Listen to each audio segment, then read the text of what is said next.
Kamala Harris called herself a historic figure during a recent interview with the New York Times. In the interview titled "Kamala Harris Isn't Ready to Be Written Off," Harris said that she no longer feels burdened and is enjoying the freedom from what she calls the transactional constrictions of campaigning and asking people for a vote.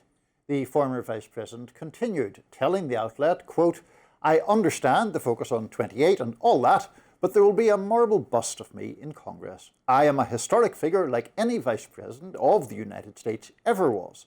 Thousands of people are coming to hear my voice, thousands and thousands. Every place we've gone has been sold out." Harris said she believed the country was ready for a female president, apparently disagreeing with former First Lady Michelle Obama on that matter. Harris also praised Gavin Newsom somewhat and commented on his presidential prospects. She told the Times, quote, "He has to make that decision if he wants to. First, I think Gavin is very talented. I really do." She did go on from that quote to say that she thinks they have a lot of very talented people, so she wasn't fully on board the Newsom 2028 bus, but we shall see. Somebody said this, somebody tweeted this, and it's very accurate, and I forget who said it, that she keeps saying she wants to speak, but she has nothing to say. It's just very vague. Yes, there will be a marble bust of her because she is quite literally a historic person, because there's been more vice presidents than there's been presidents, because they've switched the ticket. I don't know, there's been 60 or 70 vice presidents, something like that. Somebody can tell me the exact number. And she's one of them, and good for her, and she's the first one to be a woman. Good for her. Great, but what? So what? What does that matter? I don't know, like, what's she getting at? What does she want to do these interviews for? And if she feels freed from having to ask people for votes or having to be transactional, I understand that. Being a political figure doesn't appeal to me. It probably doesn't appeal to you. It doesn't appeal to most normal people. It's a weird thing that appeals to a percentage of the population that is inclined toward sociopathic behavior, which is not everyone. It's not for a lot of people. It's actually it's credit to her soul that she doesn't enjoy doing it. But if you don't enjoy doing it, I don't know, you gotta stop. Yeah. You gotta stop, girl. So first of all, to the point about historic figure and whether there'll be like a bust off her, I learned something from this interview, which is that I had not realized that every single vice president has that. That's like a standard thing, that if you serve as vice president, there's a bust off you in the Capitol. So she will get that for that reason.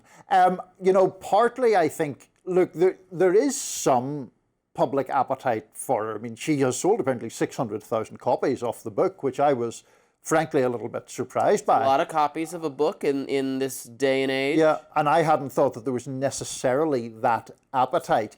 That being said, I do think the interview pointed out some of her political weaknesses as well. It was Shane Goldmacher who wrote it, and he had some line in it about how she answers every question as if it's a deposition and the evidence is about to be used against her. That is true. And there is You're that collecting her thoughts, even for very simple questions. Right. And to that point, she was asked about, what direction do you want the Democratic Party to go in? Should it be more left? Should it be more centrist?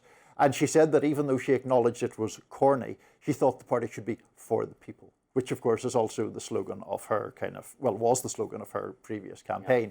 That stuff I don't think really impresses too many people, even on the left. Because you need to answer, it is a very important question for the Democratic Party. Right. It could go one way or the other. You can argue that they're not totally mutually exclusive, or you can select issues that would appeal to both of these factions, but you're going to have to pick a direction. I suspect the primary race for the 2028 candidate will be lanes of people wanting to be AOC, left, Bernie populism, more moderate approach, that's just standard what happens. Maybe Kamala should have learned from what happened last time that she didn't really have a lane, or her lane was like a very surface level, cultural, identity-based progressivism, but not leaning into the left in any other way. Well, absolutely, and that has always bedeviled her. An uncertainty, even among people who are broadly ideologically sympathetic, and certainly Democrats who aren't quite sure what she stands for. Up next, what President Trump is saying and doing when it comes to CNN. That should be concerning to everyone, in my opinion, so I'll discuss it in my notes. Stick around.